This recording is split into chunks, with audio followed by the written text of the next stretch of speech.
You know, sometimes the things in life that are most challenging turn out to be those things that are most enriching, that teach us the most. If, and that's a big if you're willing to learn something, if you choose the right perspective. You see, what we need in the face of big challenges is perseverance. Now, here's what most people don't know. Perseverance can arrive for you from a negative place with negative energy, or from a positive place full of possibilities. Too often we use anger and frustration, even hatred in certain very difficult situations to get us through, and it works. But it does damage when we choose that version of perseverance. So when I think about breaking barriers, I think about the positive path forward, the one that feeds your soul instead of leaving a hole in it, the one where you see challenges and choose, because everything in life is a choice. You choose to see the glass half full, to find the silver lining, to look for the lesson. That is the version of perseverance, ultimately, that helps you through the most difficult challenges. Now, I've been lucky to go through many things that have taught me this lesson, but I think the most interesting example involves something my dad taught me many years ago during his journey here on planet Earth. It goes like this. I was sitting in College Station, Texas, writing a very dorky academic paper that no one ever enjoyed, believe me. The telephone rang. It was my mother. I picked up the phone. Now, you know how you can hear someone who you know very, very well and tell in an instant that something is just off in their voice. Well, I heard that, and I was about to ask her, "What's wrong, Mom?" But I couldn't. The reason was she got off the line. She was choked up, got off the line. A man got on the phone, and he identified himself as Dr. So-and-so. As soon as I heard doctor, well, I snapped out of that pretty selfish place I was at, working on what I was working on. And I remembered the obvious. My dad was scheduled for what we thought was a routine gallbladder-related surgery that day. I mean, if there is anything routine about a surgery, right? So he says to me, "I'm very sorry, your mother can't speak. I need to tell you this. I led the team that went in to work on your father today. And it turns out the organ is not malfunctioning exactly the way we thought, but as a result of something much different. In fact, worse, I'm sorry to tell you this, but your dad has cancer." And he told me the name of it. It was a rare cancer. Apparently, it usually affects women, not men. It was in little bits and pieces all over his abdomen. And he said, "I'm sorry. This is late stage. There's just nothing that can be done. I'm sorry." So look, if you've ever received information like that, you know what I know. That hits you like a truck and knocks the air clean out of you. But I do love candor. I really do. And that is a defining characteristic of high-performing teams. And when I hear candor, which I think we all can agree is often in short supply, I like it, and I say thanks. And so I thanked him for shooting straight with me and then asked him the obvious. "Wait a minute, Doc, what are you saying? What's the outlook for my dad?" And he said, "I'm not going to mince words with you. This is very serious. You know what? I'd probably give him 3 or 4 weeks. If at all possible, you need to come see your father." I thanked him, hung up the phone, picked it up again, called colleagues at Texas A&M University where I was working on my doctorate and said, "Hey, I need you to cover these courses I'm teaching." And they said, "Of course, go." And I did that. I flew quickly to Tampa, Florida, where my mother and father were living at the time. I walked in that house and did exactly what every one of you would expect me to do. I hugged and cried with Mom and Dad right there in the den as soon as I walked in. A little family therapy, right? When we were done, just a few minutes later, Dad and I did what we had done so many times before. We walked out that front door together to go for a walk. Father and son. I am Charlie's kid. Let me tell you, that guy can talk all day long. He was gifted with it. And I am his son, and I can talk all day long. When the two of us got together, it was a competition for airtime.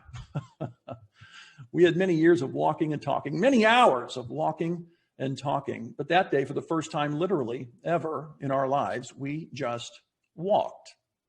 And no one said a word. And that was strange and heavy and surreal.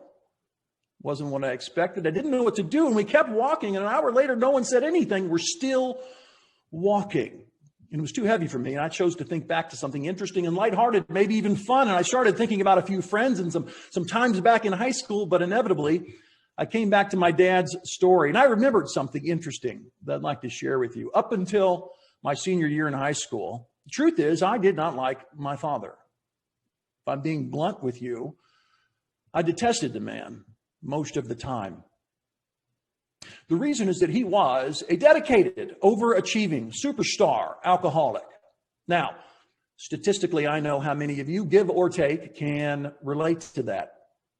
And I'm not complaining. This is just the hand that I was dealt. I'm just telling you the truth. I didn't like him at all because the whole community knew who he was. Yeah. And they had seen him walking the streets, stumbling. Yeah. They'd seen him get the DUIs. They'd seen him removed from the stands at my high school basketball games while I was playing for disorderly conduct by the police. And they looked at me and they wondered, does the apple fall far from the tree? And I was pretty passionate about answering that question by saying, yes, it does. I am not going to be anything like him. Watch me be anything but him. And that drove me, and it's negative. It worked. I persevered, but it put a few holes in me, in my soul, did some damage, and I've learned something new since then. But it got me through. It got me through. He was horrible until my senior year. You know what happened? He went to work one day. He got drunk at home, and then he went to work because, well, Dad was a typical drinker. You know, most drinkers, when do they drink? At night. Well, that's not good enough for a whole lot of them. The morning comes, and they look at their coffee, and they go, I know how to make that better. And they had their alcohol of choice. Dad did that really well, and eventually he said, who needs coffee? He went to work for the umpteenth time drunk, and a person, a real man, his name's Bob Drake, my dad's boss, pulled him into his office, shut the door, and said, listen carefully. I'm done talking to you. I've given you way too many second chances. I missed the guy we hired. That guy was great. Man, we were so excited. And he was here for a while, then he faded, then he turned into you. I'm now getting in trouble. The team's getting in trouble. It's not just about you. It's over today. I'm sorry. You're fired. Or if you want to, I got permission from corporate. I didn't have to, but I got permission. We'd like to send you to rehab because we want that guy back, that person we missed. We want him back. That's your choice. Right now, you're fired or rehab. What do you say? Dad didn't take long. He said, I'll go. Bob Drake gave him an address. He said, get your stuff, go home, be there at 8 o'clock in the morning. Dad went home, took that piece of paper, threw it at my mom and said, be in the car at 7:30 in the morning. Then he got a bottle. Usually he had a glass. Not that night. He just took the bottle. He got blackout drunk. We found him in the car in the morning, 7:30, waiting on us. Mom drove. I took shotgun, and we drove to the address on that paper. No one said a word. Very strange. When we got there, door opened. Dad walked out. He went through the front door of this establishment. I didn't know what to say, what to think, how to feel. It just felt strange. The only thing I knew was that at home for 3 months, it was going to be different. And it was. It was strangely lighthearted and fun being with Mom. No one yelling and screaming and throwing things the way I was pretty used to. It was strange, and it went fast. And when it was over, we went back to the address on that little piece of paper, and we waited, and the doors opened, and a person walked out. Now, listen, I saw this man, and I knew that was my dad. But there was something very, very different about him. And I couldn't put my finger on it, but I kept watching. And I noticed that the way he walked, his gait was different. The way he looked at us when he saw us and held his head was different. I mean, he was smiling. I didn't know he could smile, to be honest with you. And he got in the car. He bounced kind of and got in the car. And my mom was so excited. And they embraced him. And then he looked at me all excited. And I did not return the enthusiasm. No.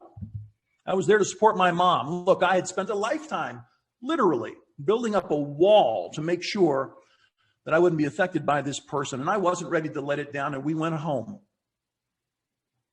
Weeks later, college started. The only way I could afford college was to live at home. And I was lucky to do so. And this new person, my dad, showed up week one, knock, knock, knock on my bedroom door. Hey, you want to go for a walk? It was my dad and our very obese family dog.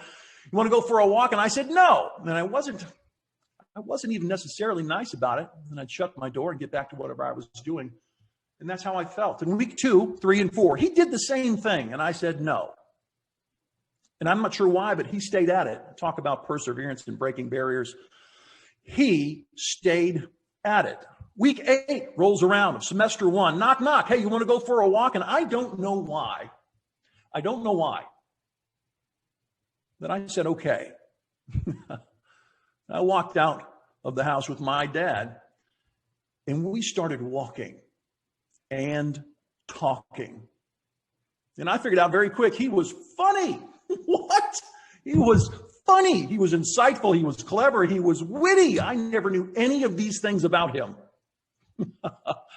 We had a blast talking about everything. We talked about religion and politics and sports and business. We talked about the crazy neighbors. We talked about everything. I don't think that we solved any problems that night, but we had a blast for the first time, chewing the fat as father and son. Fast forward many years, I'm in Tampa, Florida. I'm walking with my dad. He's now 73. He's got 3 to 4 weeks to go if he's lucky. No one said a word. My dad gets tired, sits down right on a bench by a pond in his neighborhood, and I sat next to him. And I'll be honest with you, because you've been there, you know what I'm talking about. I was marinating in the negativity, kind of stewing in the heaviness of it all, spiraling in an unproductive way. And I did that for I don't know how long, until I heard a sound that surprised me and pulled me out of it. It was a sound I didn't see coming. It was the sound of laughter. What? I looked next to me. There's my dad, 73, 3 or 4 weeks to go. He's laughing at me. He's looking down his glasses like dads do. And he says, well, you're clearly sitting over there thinking a bunch of negative thoughts, aren't you? And I said, yes, sir. He goes, I get that. I've done a lot of that, but I'm done. There's a better way. I said, what do you mean? He goes, well, the doctors are pretty clear. I have this situation and nothing can be done about it. But you know what? How I feel about it, that's up to me. I could be angry, he said, angry. I'm not going to watch your children grow up the way I thought I was. Angry. I don't get to go home many more times and see that woman who after 40 plus years I still love. Angry. That I don't get to walk out to this pond many more times and chase fish like I love to do. Angry. I did that. I'm done. There's a better way. I said, what do you mean, Dad? He goes, well, it's true. How I feel about this is up to me. I could be angry, but this is up to me. It's wholly, entirely, completely, and utterly up to me. I choose to be happy. I said, happy. He said, no. Thrilled. Why not? I'm sitting here doing what I love most in life. I'm talking to my best friend. And when we're done, I'm going to go home and I'm going to eat whatever she cooked because it's always amazing. And tomorrow morning, you know what? I have pretty good odds of putting 2 feet on the floor. And when I do, I'm going to walk out to that pond and chase some fish. That's my choice. Now, he didn't know it that day, but he actually made that gesture, which of course is seared in my brain forevermore. It was an honor to watch a person in that position make that choice the way he did. They gave Dad a few weeks if he was lucky. He lived for the better part of 2.5 years through many rounds of chemo before it eventually got him. And during that time, a whole lot of it was in really good shape and really good spirits. I watched a person choose perspective, choose a path towards perseverance defined by a positive outlook, which is a choice. It's a choice. When he saw you, he smiled and he meant it. When you fed him food, he was grateful for it. And it was obvious. If he saw you, he was going to hug you. He had real gratitude, choice every day. The doctors, who I saw many times during this journey, pulled me aside and told me, I can't prove this the way I want to scientifically, but I'm telling you right now, the best explanation for his unexpected longevity and good spirits is the fact that he woke up every day and made the choice to frame that situation as positively as possible. I love that lesson that he taught me, and it applies to any challenge that you face as well. Absolutely, positively, any challenge can be seen positively or negatively. Dad's choice was wise. Now, as a social scientist, I can tell you anyone can adopt that perspective. Anyone can choose to see glass half full, lesson learned, silver lining, opportunity. And I'm reminded every time I face a challenge that I'm so lucky my dad taught me that lesson. And I'm grateful to share it with you. The next time you face a serious challenge, I hope you'll remember it as well. Good luck.